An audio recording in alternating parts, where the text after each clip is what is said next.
Hey hi guys, எல்லாரும் எப்படி இருக்கீங்க? Welcome back to Movie Minded. இன்னைக்கு இந்த வீடியோல என்ன பார்க்க போறோம்னா கோஸ்ட் ட்ரெயின்னு சொல்ற ஒரு ஷார்ட் ஃபிலிம் தான் பார்க்க போறோம். சரி ஓகே गाइस, இந்த வீடியோ உங்களுக்கு பிடிச்சிருந்தா மறக்காம லைக் பண்ணுங்க. நீங்க இப்பதான் நம்ம சேனலுக்கு ஃபர்ஸ்ட் டைம் வந்திருக்கீங்கன்னா மறக்காம நம்ம சேனலை சப்ஸ்கிரைப் பண்ணிக்கோங்க. படத்தோட ஸ்டார்டிங்ல ஒரு குகைக்குள்ள இருந்து ஒரு ட்ரெயின் ஒன்னு வருது. அந்த ட்ரெயின்ல மைக்கேல்ங்கற ஒருத்தவன் டிராவல் பண்ணி வந்துட்டு இருக்கான். மைக்கேலுடைய சின்ன வயசுல ஒரு மறக்க முடியாத சம்பவம் ஒன்னு நடந்திருக்கு. அதை நினைச்சு பார்த்துக்கிட்டே வரான். மைக்கேல் சின்ன பையனா இருக்கும்போது பீட்டர் சாம் ரெண்டு ஃப்ரெண்ட்ஸோட அந்த ஊருக்கு வெளியே கைவிடப்பட்ட ஒரு தீம் பார்க்குக்கு போகலாம்னு சொல்லிட்டு பிளான் பண்றாங்க. அந்த என்ட்ரன்ஸ பார்த்ததுமே மைக்கேல் பயப்பட ஆரம்பிச்சிடறான். ஏன்னா அந்த என்ட்ரன்ஸ் அந்த மாதிரி தான் இருந்தது. ஒரு மனுஷனுடைய தலை மிருகத்தோட தலைன்னு அங்கங்க தொங்க விட்டுருக்காங்க. பார்க்கவே பயங்கர கொடூரமா இருக்கு. பீட்டர் இப்ப வாங்க உள்ள போலான்னு சொல்லிட்டு கூப்பிடுறான். ஆனா மைக்கேல் இங்க வேணா நம்ம பீச்சுக்கு போலான்னு சொல்லிட்டு கூப்பிடுறான். ஆனா பீட்டர் இவங்க ரெண்டு பேருமே ஃபோர்ஸ் பண்ணி அப்படியே உள்ள கூட்டிட்டு போயிடுறான். உள்ள போனதுக்கு அப்புறமா பீட்டர் கைய கால வச்சுட்டு சும்மா இல்லாம ஒரு கட்டைய வச்சு அங்க இருக்கிற ஒரு டோரை உடைக்கலாம்னு சொல்லிட்டு பாக்குறான். ஆனா அந்த டோர் ரொம்பவே இறுகி போயிருக்கு. சோ அதனால அவனால அந்த டோரை திறக்க முடியல.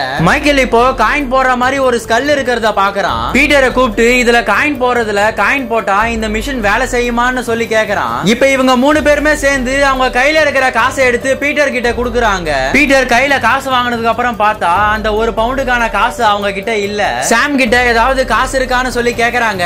அவனுடைய பாக்கெட்டை செக் பண்ணி பார்த்தா அதுல ஒரு காயின் ஒன்னு இருக்கு. அந்த காயினை பீட்டர் கிட்ட குடுக்குறான். பீட்டர் இப்போ அந்த எல்லா காயினுமே மைக்கேல் கிட்ட கொடுத்து அந்த காயின் பாக்ஸ்க்குள்ள போட சொல்றான். இப்ப மைக்கேலும் அந்த காயின் பாக்ஸ்க்குள்ள ஒவ்வொரு காயினா போடுறான். அவன் அந்த காயினை போட போட அந்த இடமே ஒரு மாதிரி அதிர ஆரம்பிக்குது. அது மட்டும் இல்லாம மேல இருக்கிற கிரிம் ரீப்பர் கூட நகர ஆரம்பிக்குது. கிரிம் ரீப்பர் அப்படின்னா தமிழ்ல உயிரை பறிக்கிறவன்னு அர்த்தம். மைக்கேல் இப்ப எல்லா காயினுமே போட்டு முடிச்சதுக்கு அப்புறமா அங்க மூவ் ஆயிட்டு இருந்த எல்லாமே இப்ப அப்படியே ஃப்ரீஸ் ஆகி நிக்குது. இத பார்த்த பீட்டரும் இப்ப இங்க என்ன நடக்குதுன்னு சொல்லி கேக்குறான். அதுக்கு மைக்கேலும் எனக்கு ஒன்னும் தெரியாது, நான் எல்லா காயினுமே போட்டுட்டேன்னு சொல்றான். பீட்டர் ரொம்பவே கோவக்காரன். கையில இருக்கிற காசெல்லாம் கொடுத்தும் கூட இந்த மிஷின் நம்மளை இப்படி ஏமாத்திடுச்சேன்னு சொல்லிட்டு அந்த ஸ்கல்ல போட்டு அடிக்க ஆரம்பிக்கிறான். இவன் அடிக்க அடிக்க அந்த இடமும் இப்ப திரும்ப அதிர ஆரம்பிக்குது. இப்ப சாம் உட்காந்துட்டு இருந்த அந்த ட்ரெயினுமே இப்ப லாக் ஆயிடுது. இப்ப சாமோ ப்ளீஸ் அதை அடிக்காத, எனக்கு ரொம்பவே பயமா இருக்குன்னு சொல்லி கத்திட்டு இருக்கான். ஆனா பீட்டருடைய கோபம் இன்னும் அடங்கவே இல்ல. அவன் கொஞ்சம் கொஞ்சமா அந்த ஸ்கல்ல உடைக்க ஆரம்பிக்கிறான். அந்த ஸ்கல் உடைஞ்ச உடனே அந்த ட்ரெயின் வேகமா மூவ் ஆகி ஒரு டோருக்குள்ள போக ஆரம்பிக்குது.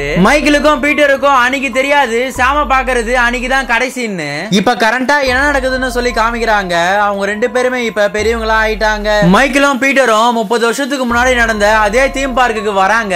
வந்து அங்க சாம நினைச்சு ஃபீல் பண்ணிட்டு உட்காந்துட்டு இருக்காங்க. மைக்கேல் பீட்டர் கிட்ட நம்ம அன்னைக்கு இங்க வராம பீச்சுக்கு போயிருந்தா நம்ம வாழ்க்கையில இந்த மாதிரி ஒரு சம்பவமே நடந்திருக்காதுன்னு சொல்லி கேக்குறான். அதுக்கு பீட்டரும் என் மேலயும் தப்பு இருக்குன்னு சொல்லிட்டு அவன் தப்ப ஒத்துக்கிறான். இப்ப மைக்கேலும் ஒரு அதிர்ச்சியான விஷயத்த சொல்றான். அவன் பாக்கெட்ல இருந்து ஒரு காயின் எடுக்கிறான். அதை பார்த்த பீட்டரும் இது என்னன்னு சொல்லி கேக்குறான். அதுக்கு மைக்கேல் சின்ன வயசுல சாம் கொடுத்த அந்த கடைசி காசுன்னு சொல்லி காட்டுறான். பீட்டருக்கு இப்பதான் தெரியுது இந்த கடைசி காயினை இவன் அந்த பாக்ஸ்க்குள்ள போடலன்னு. நான் இந்த காயினை போடாம இருந்ததாலதான் ஒருவேளை சாம் நம்ம கிட்ட வராமலே போயிட்டானு சொல்லிட்டு எனக்கு ரொம்ப கில்ட்டியா இருக்குன்னு பீட்டர் கிட்ட சொல்றான். அதுக்கு பீட்டரும் அதெல்லாம் ஒண்ணு இல்ல, நீ அதை நினைச்சு ஃபீல் பண்ணாதன்னு சொல்லிட்டு மைக்கேல அந்த காயின் பாக்ஸ் கிட்ட கூட்டிட்டு போயிட்டு அந்த காயினை அந்த காயின் பாக்ஸ்க்குள்ள போட சொல்றான். மைக்கேலும் அவன் கையில வச்சிட்டு இருந்த காசை எடுத்து அந்த ஸ்கல்லுக்குள்ள போடுறான். போட்டுட்டு ஏதாவது நடக்கணும்னு சொல்லி பாக்குறான். ஆனா அங்க எதுவுமே நடக்கல. இப்ப இவங்க ரெண்டு பேருமே பேசிக்கிட்டே போயிட்டு இருக்கும் போது அப்ப பின்னாடி திடீர்னு ஒரு சவுண்ட் கேக்குது. என்னடான்னு சொல்லி பின்னாடி திரும்பி பார்த்தா அந்த கிரிம் ரீப்பர் திரும்பவும் மூவ் ஆகுது. இப்ப அந்த ட்ரெயின் வெளியே வரதுக்கு இருக்கிற அந்த டோர் இப்ப பொறுமையா திறக்குது. உள்ள இருந்து 30 வருஷத்துக்கு முன்னாடி உள்ள போன அந்த ட்ரெயின் இப்ப கலர்லாம் மாறி போய் இப்ப வெளியே வந்து நிக்குது. ரெண்டு பேருமே அந்த ட்ரெயினை பார்த்துட்டே இருக்காங்க. அப்ப திடீர்னு அதுக்குள்ள இருந்து ஒரு கை ஒண்ணு வெளியே வருது. பார்த்தா சின்ன வயசுல போன அதே சாம் அதே வயசோட இறந்து போன உருவத்தோட வெளியில வரான். இத பார்த்து இவங்க ரெண்டு பேருமே இப்ப பயங்கர ஷாக் ஆயிராங்க.